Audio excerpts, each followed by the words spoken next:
Ako ang pinakamalaking mamamakyaw ng My Locaten sa 10 baryo at 8 distrito rito.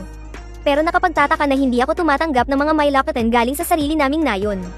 Kahit pa makita kong nabubulok na ang mga ito sa puno, kahit lumuhad pa at magmakaawa ang kapitan ng nayon, hindi ako natitinag. Kahit pa ibigay nila sa akin ng libre at sila pa ang magbayad sa akin. Hindi ako kukuha kahit isa. Dahil lang sa isang bagay, muli akong nabuhay. Noong nakaraang buhay ko, para lang matulungan ng nayon na may benta ang mga Milo Kotong hindi mabili. Ginamit ko ang lahat ng koneksyon at impluwensya ko sa kung saang-saang panig. At naglabas pa ako ng sarili kong pera. Nag-abono muna ako ng 50,000. At sa wakas, bago pa mabulok ang lahat, naibenta ko ang bawat isa sa mga My Locaten. Pero noong araw na ng partihan ng kita, ang mga taga-nayon, may hawak na makakapal na balot ng pera. Halos mapunit ang mga mukha nila sa sobrang ngiti. Samantalang ako, nakatanggap lang ng isang pulang sobre na may lamang 25 sentimo. Akala ko nagkamali lang sila. Agad kong pinuntahan ang kapitan para linawin ang sitwasyon. Habang dahan-dahan niyang tinataktak ang abo ng sigarilyo niya, mahinahon siyang nagpaliwanag sa akin. Tama yan, matapos ibawas ang lahat ng ginastos natin sa pag-asikaso sa mga bisita. 25 sentimo na lang ang natira sa iyo. Muntik na akong matawa sa tindi ng galit. Malinaw na pinag-usapan namin noon na ang lahat ng gagastusin ay sasagutin ng nayon. Ipinaglaban ko ang karapatan ko. Nagpumilit akong bawiin ang 250,000 na para talaga sa akin. Isang sigaw lang ng kapitan. At pinalibutan na ako ng mga taga-nayon. Parte ka rin ng nayong ito. Anong masama kung tulungan mo kaming magbenta ng kaunting My Locaten? 250,000. Alam mo ba kung gaano karaming My Locaten ang kailangang ibenta para lang mabawi ang halagang iyon? Sadyang walang kabusugan ng puso ng tao, parang ahas na gustong lumunok ng elepante. Ang bata-bata mo pa pero napakaganid mo na. Paano pa kaya sa hinaharap? 3 araw matapos akong palayasin sa nayon. Ang nanay ko na walang perang pampa-opera ay namatay sa kama ng ospital. Umiyak ako ng husto hanggang sa parang maduraj ang puso ko. At nasuka ako ng sariwang dugo. Sa muli kong pagdilat, laking gulat ko na bumalik ako sa mismong araw kung kailan kumatok ang kapitan sa pinto ko. Si Size. Magkumpare kami ng tatay mo. Bata ka pa lang, nakita ko na ang paglaki mo. Alang-alang na lang sa samahan nating magkakababayan. Tulungan mo naman kaming lahat. Kapag hindi pa nabenta ang mga pitch na to, mabubulok lang ang lahat sa puno. Masasayang lang ang isang taon nating pagpapagod. Sige. Ako nang bahala rito, si Z. Alam ko talagang magtatagumpay kang bata ka. Matalino ka na talaga noong maliit ka pa. Mahusay mag-aral, at mabilis ang utak. Ngayon, big time ka na sa syudad. Pati malalaking boss, kilala mo na. Yung 2 milyong kilong peach. Kayang-kaya mo lang yan, sisiw lang sayo. Oo nga, tama siya. Si Z, ikaw na ang dangal ng baryo natin ngayon. Bilib na talaga ako sa'yo simula pa noong elementary tayo. Totoo yan. Sige po, kapitan. Huwag muna kayong masyadong matuwa. Makakahanap ako ng paraan para mabenta ang mga peach. Pero may isa akong kondisyon. Anong kondisyon? Sabihin mo lang. Basta ba mabibenta yung mga prutas? Kahit anong kondisyon, mapag-uusapan natin yan. Bago ikarga ang mga peach sa truck, dapat may pasok nyo muna ang 200,000 pisong kabayaran. Diretso sa account ko. Shoo si Z, ano bang ibig mong sabihin? Wala ka bang tiwala sa amin? Hindi pa nga na ikakarga, pera na agad ang hinihingi mo. Walang ganyang katwiran. Chu Sheng, manahimik ka nga dyan. Atin-atin lang si Z. Sa tingin mo ba, lolokohin niya tayo? Walang problema, si Z. Sige po, Tiyo, kung ano po ang sabihin ninyo, naniniwala ako sa inyo. Salita lang po kasi, walang katibayan. Kailangan nating pumirma ng kasunduan. Nako, anong kasunduan pa? Itong tiyo mo, hindi halos marunong bumasa at sumulat. Saka, parang ibang tao naman tayo niyan. Ako, si Shu Laomao, bilang hepe ng ating nayon. Ang isang salita ko ay di nababali. Hinding-hindi kita tatakbuhan sa utang. Tayo-tayo rin lang namang magkababayan. Ang pinapahalagahan natin, ay ang tiwala. Habang tinitingnan ko ang mukha niyang puno ng sinseridad, para kong nakikita ang nakaraan. Habang pinapagpag niya ang abo ng kanyang sigarilyo. At dahan-daang sinabi sa akin na 25 sentimos na lang ang natitira sa kanya. Kasing lamig ng yelo ang puso ko. Pero dahan-daang lumitaw ang isang ngiti sa aking mga labi. Sige, hepe, naniniwala ako sa inyo. Bihira lang kayong makapunta rito sa syudad. Maupo muna kayo. Lalabas lang ako para bumili ng ilang ulam. Sa tanghali, dito na kayo mananghalian. Nako, nakakahiya naman. Hindi na ako nagsalita pa. Kinuha ko ang basket at lumabas ng pinto. Pagkababa ko, agad akong huminto. Kinuha ko ang aking cellphone. At binuksan ang app na konektado sa CCTV sa sala. Malinaw na imahe at tunog ang lumabas. Tay, nasisiraan ka na ba ng ulo? 200,000 yon. Ibibigay mo na sa kanya ang pera kahit hindi pa natin nakukuha ang bayad sa mga peach. Paano kung tumakbo siya dala ang pera? Ano bang alam mo? Pumayag ako sa kanya, para lang utuin siyang ibenta na agad ang mga peach. Nakikita mo namang araw-araw nang nahihinog ang mga prutas. Kapag nabulok pa yan sa lupa, ang buong nayon natin ngayong taon. Ay nga.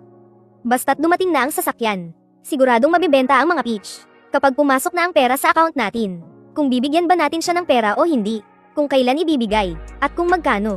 Hindi ba tayo na ang masusunod doon? Ang galing. Mas detalyado talaga ang pag-iisip ninyo. Pangakuan lang natin siya sa salita. Ano naman ang magagawa niya kung tatakbuhan natin siya? Matagal nang patay ang tatay ni Shoe Size. Mayroon lang siyang sakiting ina na nakahiga sa ospital. Pagdating niya rito sa baryo natin. Sa tingin mo makakapalag pa ang isang tulad niya? HMP. Kung marunong siyang makisama. At tatanggapin na lang niya ng tahimik. Alang-alang sa nabentang mga peach. Baka sakaling bigyan pa natin siya ng kaunting barya. Para isara ang bibig niya. Pero kung hindi siya marunong makisama at mag-iingay pa. Tama, sa panahong yun, sa pamilya natin aasa ang buong baryo. Dahil nakinabang na sila sa atin. Sino pa ang magsasalita para sa kanya? Kahit anong isiga niya, walang papansin sa kanya. Kasunduan, kalokohan, hanggat walang kasulatan at pirma. Wala yung kwenta, kahit pa magsampa siya ng kaso. Hindi tayo takot sa kanya. Nagkatinginan ang mag-ama at ngumiti. Ang ngiti na iyon ay puno ng kayabangan na para bang sigurado na sila sa panalo. At ng masamang galak na hawak nila sa kanilang mga palad ang kapalaran ng iba. Nakatayo ako sa labas ng pader. Tumama ang sikat ng araw sa aking katawan. Pero wala akong maramdamang kahit kititing na init. Pinatay ko ang surveillance. Naglakad ako papunta sa wrong market. Nagsisimula pa lang ang palabas na ito. Pero sa pagkakataong ito, ako ang direktor. Pagkaalis ng kapitan at ng anak niya. Naging abala na ako gaya noong nakaraang buhay ko. Kinabukasan, isinama ko ang kliyente sa baryo para tignan ang mga peach. Maagang nagabang si Shu Laomao sa bakana ng baryo. Pagkakita pa lang sa amin na bumaba ng sasakyan, agad siyang lumapit para sumalubong. Si Z, mabuti naman at dumating ka na. Ito na siguro yung malaking boss na galing sa lungsod, di ba? Welcome po. Welcome, boss. Pasensya na at napagod kayo sa malayong biyahe. Doon na po kayo sa kainan ko magtanghalian. Kahit simpleng kainan lang po. Tunay na lutong bukid ang matitikman nyo. May native na manok at pato. At mga sariwang gulay. Siguradong hindi nyo ito matitikman sa lungsod. Huwag na po kayong mag-abala. Chu Sheng, nakapagpa-reserve na ako ng kakainan namin. Si Z. Ano ka ba naman? Parang hindi naman tayo magkakilala niyan. Kahit hindi kasinggara ng mga restaurant sa lungsod ang resort namin. Sariwa naman ang mga sangkap dito. At siguradong tatak probinsya ang sarap. Sige na boss, pagbigyan nyo na kami. Salamat sa alok nyo. Pero naayos na ni si Z ang lahat. Susunod na lang ako sa kung ano ang inihanda niya. Akmang magsasalita pa sana si Chu Sheng. Pero biglang napaubo si Shu Laomao sa tabi niya. Kaya wala siyang nagawa kundi lunukin ang sasabihin niya. At tahimik na umatras sa gilid. Kung naayos na pala ni si Z, sige, siya ang masusunod. Kung ano na lang ang gusto ni si Z, tignan muna natin ang mga peach. Yun naman talaga ang mahalagang ipinunta natin dito. Inakay niya kami papunta sa taniman ng mga peach. Noong dumaan kami sa tapat ng kainan ni Chu Sheng, napansin ko sa gilid ng mga mata ko na luma na ang mga mesa at upuan sa loob. At talagang madungis at puno ng sebo ang kanilang kalan. Noong nakaraang buhay ko, dito ko pinakain ang kliyente ng 2 beses. Ang totoo, nasa 1,000 piso lang ang halaga ng mga pagkain yon. Pero pinalabas nilang umabot sa 200,000 piso ang bill para sa asikaso. Naging maayos ang proseso ng pag-iinspeksyon ng mga prutas. Lubos na nasiyahan si Li Pen sa kalidad ng mga peach. Halos napagkasunduan na rin ang presyo. Ang paunang kasunduan ay umorder ng 7,800,000 kilo. Laging nasa tabi si Shu Laomao. Sa bawat salita niya, palagi niyang idinidiin ang mga paghihirap ng baryo. Ang hirap ng buhay ng mga magsasaka ng peach. Sinusubukang makuha ang aming simpatsya. At pahiwatig na huwag ko raw masyadong isipin ang sarili kong kapakanan. Noong tanghali, dinala ko si Li Pen sa isang disenteng restaurant sa bayan. Nagkapal na rin ng mukha sina Shu Laomao at Chu Sheng at sumama. Habang kumakain, halatang hindi mapakali si Chu Sheng. Habang nakatingin sa mga pagkain sa mesa, ilang beses niyang sinubukang buksan ang usapan tungkol sa farm niya. Pero pinigilan siya ng mga tingin ni Shu Laomao. Si Shu Laomao naman ay mas kalmado at kampante. Walang tigil siya sa pag-aalok ng inumin sa kliyente. Sinasabi ang mga salita ng pasasalamat. At napakainit din ng pakikitungo niya sa akin. Para bang kami ay tunay na magtiyo na walang anumang alitan. Pagkatapos ng ilang tagay, ginamit ni Shu Laomao ang kalasinggan para akbayan ako. Hindi malakas ang boses niya, pero sapat na para marinig ng lahat sa mesa. Si Z. Alam na ni Tiyo na hindi ako nagkamali sa'yo. Huwag kang mag-alala, pagdating ng araw na ikakarga na ang mga peach. Yung 200,000 mo, si Tiyo ang unang magbibigay sa'yo. Walang paligoy-ligoy. Ang pagsasalita niya ay tila isang taimtim na panunumpa, puno ng katapatan at sinseridad. Kung hindi dahil sa mga karanasan ko sa nakaraang buhay. At kung hindi ko narinig ang pag-uusap nila sa surveillance recording, halos maniniwala na sana ako sa kanya. Itinaas ko ang aking tasa at humigop ng tsaa, para itago ang mapanuyang ngiti sa aking labi. Sobra naman po kayo, hepe ng baryo. Ginagawa ko lang po ang nararapat. Hindi ko sinakyan ang usapan niya tungkol sa bayad. May bahid ng pagdududa na dumaan sa mga mata ni Shu Laomao. Tila nagulat siya sa kalmado kong reaksyon. Pero mabilis siyang umiti ulit, at nagpatuloy sa pag-aalok ng inumin. Pero si Chu Sheng ay hindi gaanong mapakali. Habang nasa banyo si Liday, lumapit siya sa tabi ko at bumulong. Amoy na amoy ang alak. Size. Galing mo. Nakakilala ka ng ganoong kalaking boss. Pero heto ang sasabihin ko sa'yo. Sa huli, kailangan pa rin nating umasa sa sarili nating mga kababayan. Hindi mapagkakatiwalaan ang mga tagalabas. Bakit naman hindi sila mapagkakatiwalaan? Wala naman. Pinapaalalahanan lang kita. Sige na, inom. Pagkatapos kumain, hindi ko na pinansin ang pilit na pag-aya ni Shu Laomao. Isinama ko na si Liday at dirdiretso kaming umalis. Nakatayo si Shu Laomao sa pinto ng restaurant. At ang ngiti sa kanyang mukha, ay biglang nawala pagkasara ko ng pinto ng kotse. Naging malamig at masama ang tingin niya.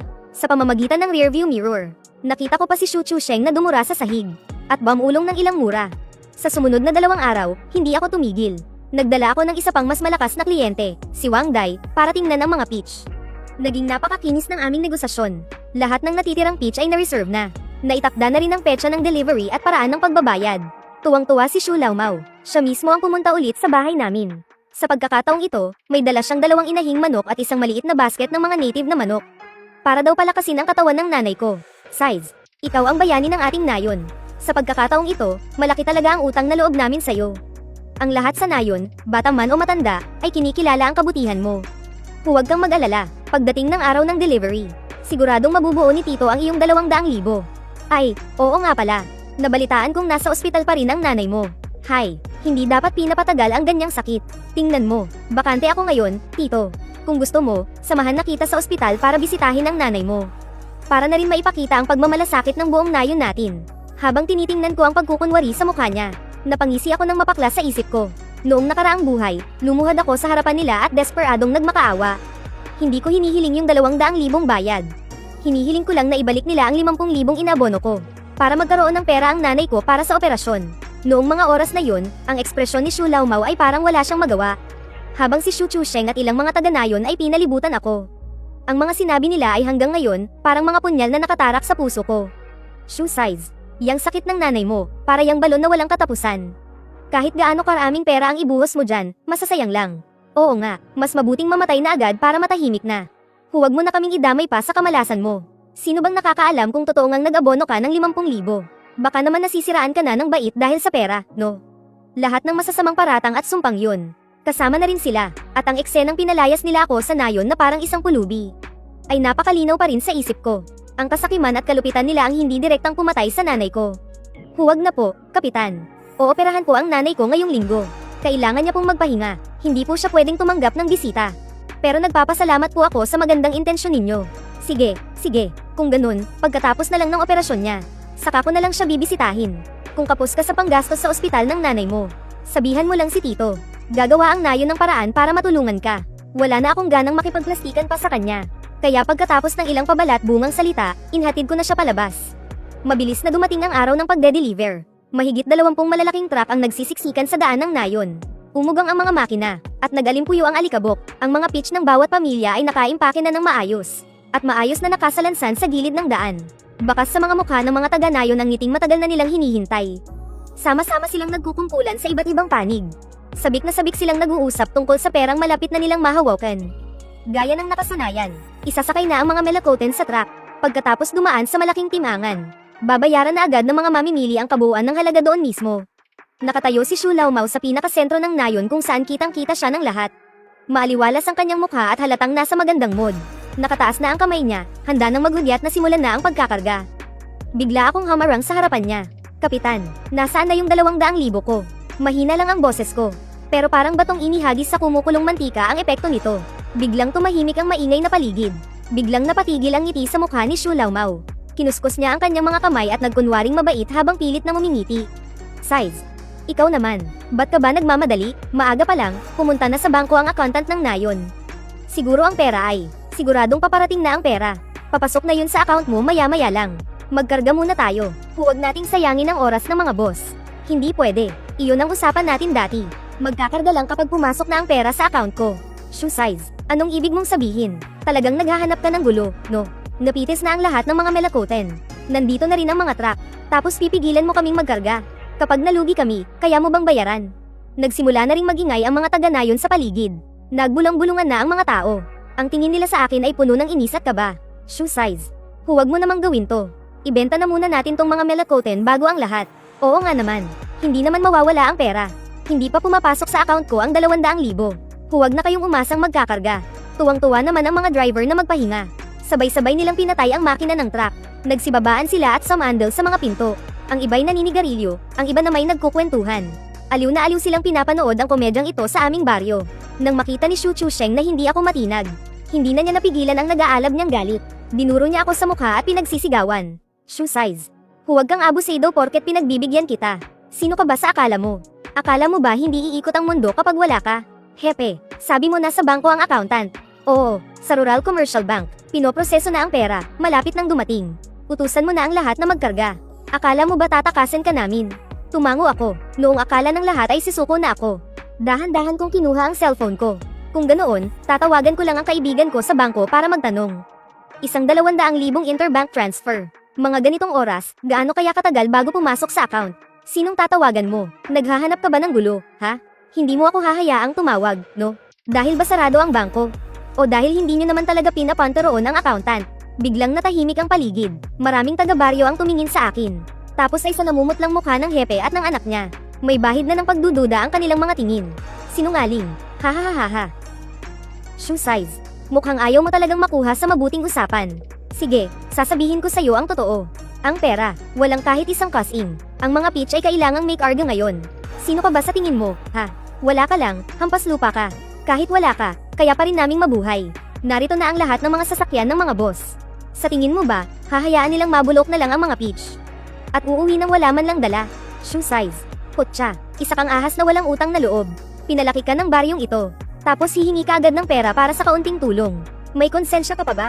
Tingnan nyo ang walang utang na loob na nilalang na to. Para lang sa kaunting pera.